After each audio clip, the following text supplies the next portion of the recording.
Olá, seja bem-vindo ao nosso canal Serve J. Você que é nosso seguidor, colaborador, frequentador da nossa casa ou que nos conheceu aqui pelo YouTube. Somos uma casa espírita de muitos anos que tem a obrigação de divulgar o bem e a doutrina espírita. E aqui, nesse canal do YouTube, usamos para fazer alguns quadros que têm esse objetivo. Esse é o quadro Literatura Espírita, onde já vimos e analisamos as obras principais de Allan Kardec e agora estamos tratando das obras de André Luiz junto com Chico Xavier.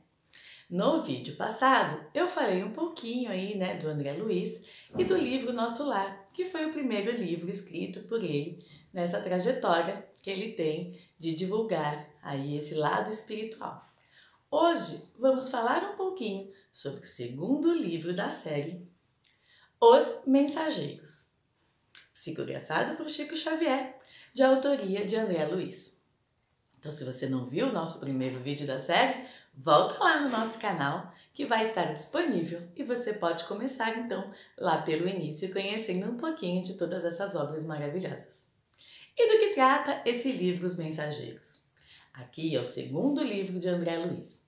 Então, para quem lembra, lá no Nosso Lar, ele acordou essa colônia depois de passar 8 anos no umbral e começaram os primeiros esclarecimentos dele acerca dessa nova vida, da vida que continua do outro lado.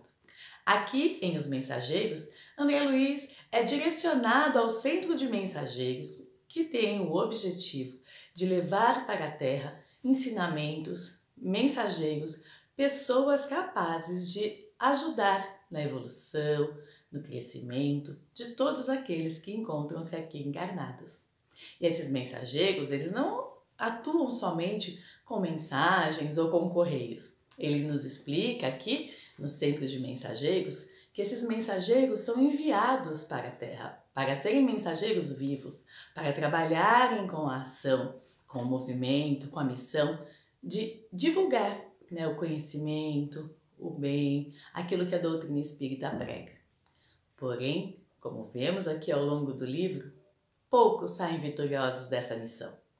Muitos recebem ali a sua missão, são preparados para serem enviados à Terra como médiuns, como doutrinadores, como propagadores do conhecimento dessa vida após a morte e, acima de tudo, do conhecimento de que o bem deve ser feito, que a gente deve agir sempre pensando no bem, no nosso crescimento, no próximo, mas poucos conseguem voltar com a missão cumprida. Muitos, a grande maioria, acaba falindo pelo caminho, sendo levados pelo orgulho, pela vaidade, pelos interesses materiais. Aí desvirtuam-se de tudo aquilo que aprenderam, tudo aquilo para o que foram preparados.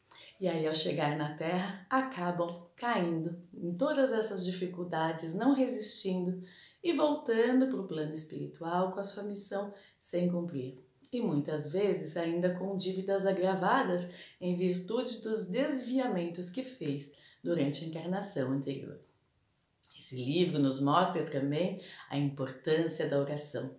No capítulo 24, temos uma oração feita e mostra as ações que essa oração faz para aqueles que estão envolvidos nela. E no capítulo 25, fala-nos da importância da oração, de mantermos o nosso pensamento conectado com esse plano maior e nos envolver com eles.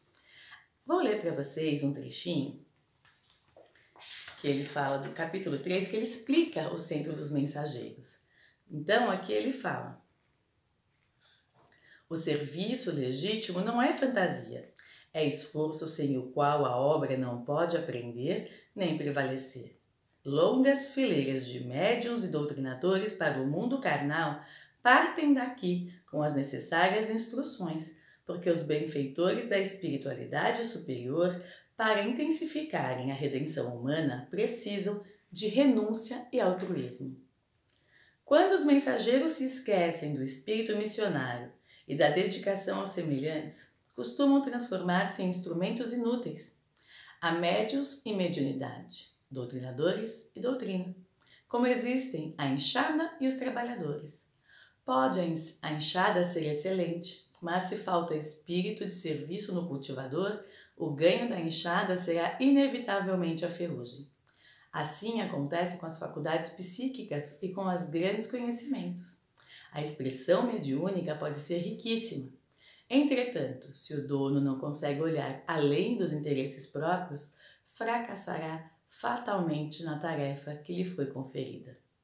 Acredite, meu caro, que tendo o trabalho construtivo, tem as batalhas que lhe dizem respeito. São muito escassos os servidores que toleram as dificuldades e reveses nas linhas de frente. Esmagadora porcentagem permanece à distância do fogo forte. Trabalhadores sem conta recuam quando a tarefa abre oportunidades mais valiosas.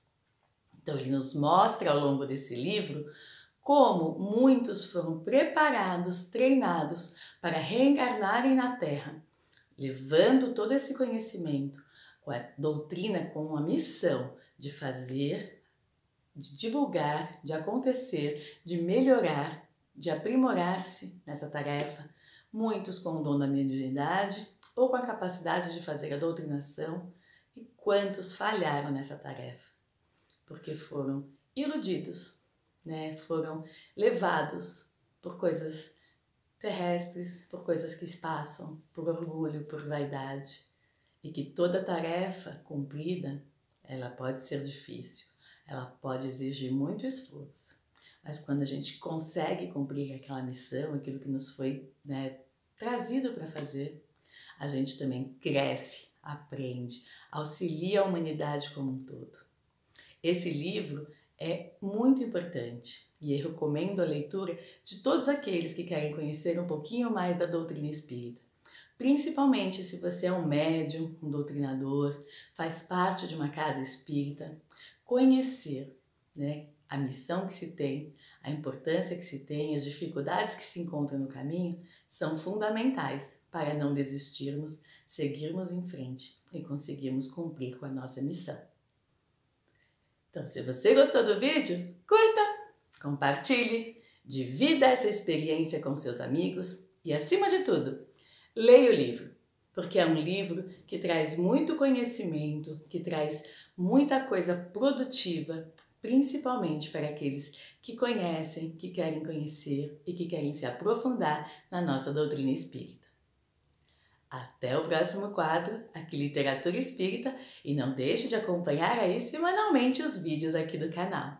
Até o próximo vídeo!